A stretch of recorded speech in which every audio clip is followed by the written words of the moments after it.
Karibu mdau wa CWG Digital, hapa tuko live zaidi kukupa kile ambacho kinaendelea haswa katika masuala ya kijamii, siasa, elimu, lakini pia vile vile michezo na burudani. Katika moja ya press ambayo amefanya mchungaji Ananja kuhusu sakata ambalo linaendelea juu ya kile ambacho amezungumza kinachomhusu Gwajima na yale ambayo alikuwa ameyazungumza.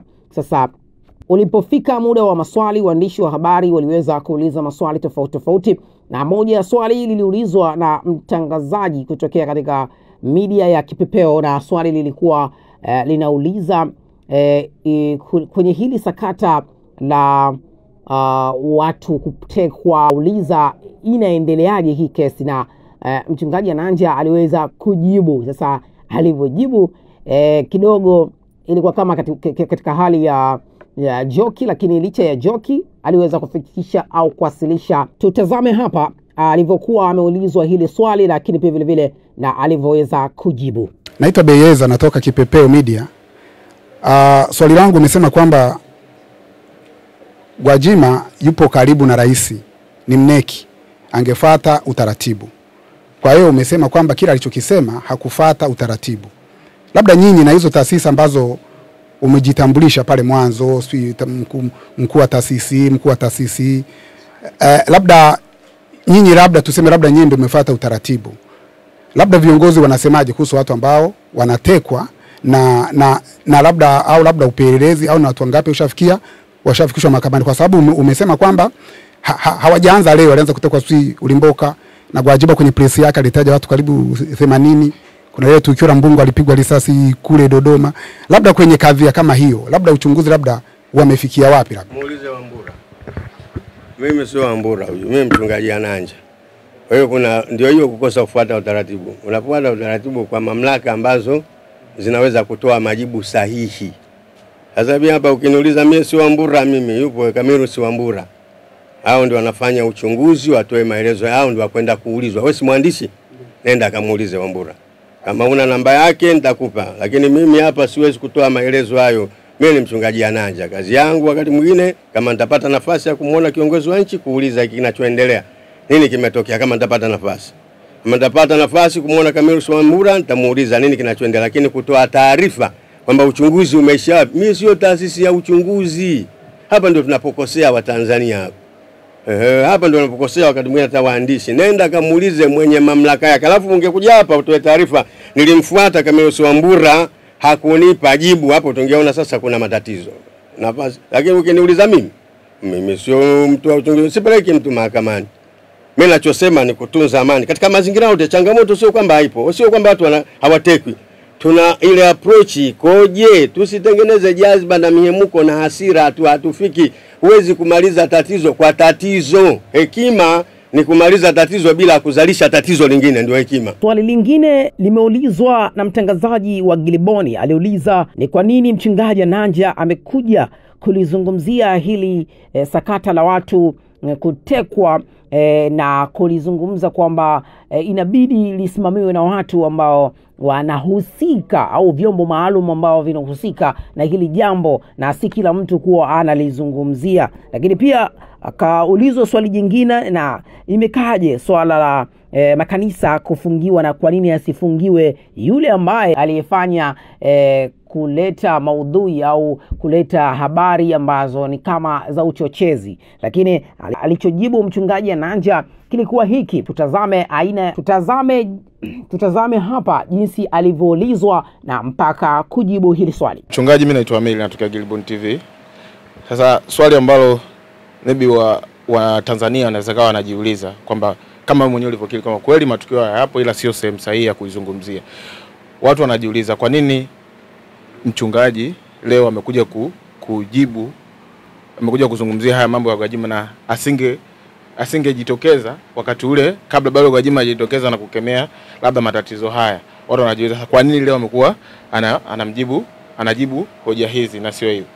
Lakini swali jingine hapa ni kwamba kama hivyo kufungiwa makanisa ulivyozungumzia, unasema ni sawa akifungiwa, lakini tunaambiwa kuna makanisa 2000 ambayo ni yako chini ya ile the glory of Christ.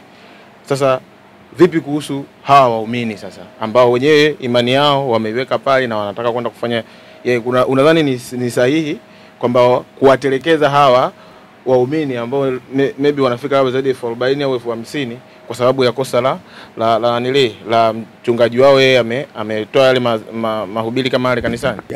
Hakusajiliwa mchungaji. Hiyo ndio mnapokosea hapo. Imesajiliwa nini? Kanisa. Kanisa ndio litakiwa lifuate masharti hayo, sio mchungaji. Mchungaji atakufa, kanisa litabaki. Mchungaji atapita, kanisa litabaki. Atazeeka, kanisa litabaki. Kwa hiyo pale hakusajiliwa mtu, lililosajiliwa kanisa ndio linalofungiwa. Umeelewana? Hawa kama wanaoshughulika na mambo ya daladala asajiliwi dereva. Nasajiliwa kwenye SMATRA huko daladala. Ikikamatwa afungwe mnyororo dereva, haijalipa nini kodi, inafungwa lile gari ujue wakati mwingine au ile mwenye taasisi yake aliyosajili. Kwa hiyo hapa ndio watu waelewe. Lililosajiliwa ni kanisa. Sasa utamfungaji mtu? Huyu tunafunga hapa usiingie. Basi shule watoto wamefanya fujo, wamechoma moto, inafungwa shule. Hawafungwi wale wanafunzi. Kuna vurugu, funga shule watu wasije tena. Hapa ndo kwenye akili ndogo wakati mwingine akufikiri ujue kwamba alilosajiliwa ni kanisa. Lakini jambo la pili, kwa nini nimekuja kusema taharuki? Taharuki inayotokea hii sio nzuri, na mimi kama kiongozi lazima niseme hii taharuki hii sio safi. Mimi sikatai kwa jima kusema, sikatai kwamba watu wanatekwa, nasikia, lakini approach hii inayoleta taharuki hii kila wakati, hii ndio hatari. Na mimi kama Mtanzania sirukatazi kusema nina maoni yangu. Lakini sisemi kwamba serikali ndio inateka, sisemi kwamba Gwajima ndio ameteka, natoa maoni yangu kwamba bado tutunze amani yetu kwenye changamoto hii, tutunze amani yetu. Tunazungumza kwa namna gani? Kweli nimekosea, lakini unasema na mimi kwa lugha gani? Unanidhalilisha, unanizomea kwa lugha ipi? Hata unaposema kemea, sio kila wakati wa kukemea bwana. Watoto wako sio kila wakati unawakemea, utawaharibu. Sisi tumelelewa kwa ukali, mwalimu mkali, kila mtu mkali, yani kila mtu mkali. Hata kwenye dada watu wanafanya na ukali tu, ndio tulivyolelewa, lakini sio njia nzuri ya kufikia suluhu kamwe.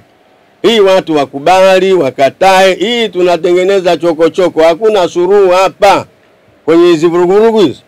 Huku makanisa yanaamka, huku na watu wa imani nyingine wakiamka, tutafika wapi? Sio sahihi. Sisi ni watu wenye maarifa, watu wenye akili, tutumie akili. Tunatokaje hapa? Tunapataje suluhu hapa? Na wengine wako kwenye nafasi za juu. Namsema huyu kwa sababu yuko kwenye nafasi ya juu. Yuko mneki, yuko anaweza kuongea na kiongozi wa nchi. Yuko karibu naye. Angekuja akasema nilisema na rais amekataa, mimi hapo ningenyamaza kimya. Unasimama juu tu unasema, angesema hivyo mimi ningenyamaza. Mzee habari wa wanachama wa vyama vya siasa kwenye kanisa. Na sasa hivi sina kanisa, sasa nitajuaje? Mimi naalikwa tu kwenye makanisa ya watu. Mimi na mambo yangu ya dawa za kulevya. Ukiniambia idadi ya mateja nitakwambia. Ambao hawana sadaka wanakuja, Wakristo na Waislamu. Lakini kwenye makanisa kwamba najua huyu wa chama gani, huyu wa chama gani, kwanza hatuandikishi hivyo. Watu wanakuja kusali tu. Kama sina utafiti, hata nilipokuwa kanisani sijui wa chama gani. Kanisani wanaingia tu kama daladala, uulizwe chama gani, uulizwe una elimu gani, unapanda tu. Kwa hiyo zikule hatuulizi wa chama gani, wa chama vyama wanajua wenyewe moyoni mwao. Kwa hiyo siwezi kutoa maelezo hiyo. Lakini habari ya rais kama mwanamke ndio utamaduni wetu wakati mwingine. Hata sisi kwenye Biblia wanawake hawakuhesabiwa. Yesu alipolisha watu karibu 5,000 katika Marko sura ya 8 mstari wa kwanza mpaka wa 9, wanawake hawakuhesabiwa. Ndio mitazamo yetu wakati mwingine. Na wanawake ndio maana wana vikundi vingi, wana vyama vyao vingi. Tunaona kama watu wa kawaida tu. Mbona hapa alikuwepo mtu uso mgumu watu walinyamaza? Ndio maana nasema hiyo. Natolea mifano hiyo. Uso mgumu ulikuwepo. Watu wamebomolewa huko Kimara, huko kimya. Hakuna hata chombo cha habari kilichoandika. Mliandika nini? Kimya. Kimya. Hawaandiki. Mimi nimehangaika na watu wale, unakwenda mpaka wizara yari. Vyombo vya habari andikeni. Kimya. Sasa hivi unasema polepole ndio mnaita maneno hapa, mnajipa mna hasira nyinyi. Ungekuwa na hasira wakati ule tuone. Ndio maana tuna compare, tunafananisha. Mbona huko ulipokuwa uso wa chuma huko watu walinyamaza? Hakuna chombo cha habari kilichoandika. Mliandika kule wakati wa bomoa Kimara nyinyi. Mlijaribu. Kimya.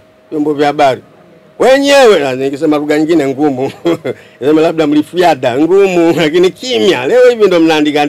Hakuna cha online TV wala offline TV. Wote kimya. Sasa hivi ndio tumepata kitu, kila mtu anazungumza, kila mtu na kimedia chake na kisimu chake anazungumza. Kuna nafasi kubwa leo ya kuzungumza. Ndio nasema inawezekana hisia yangu.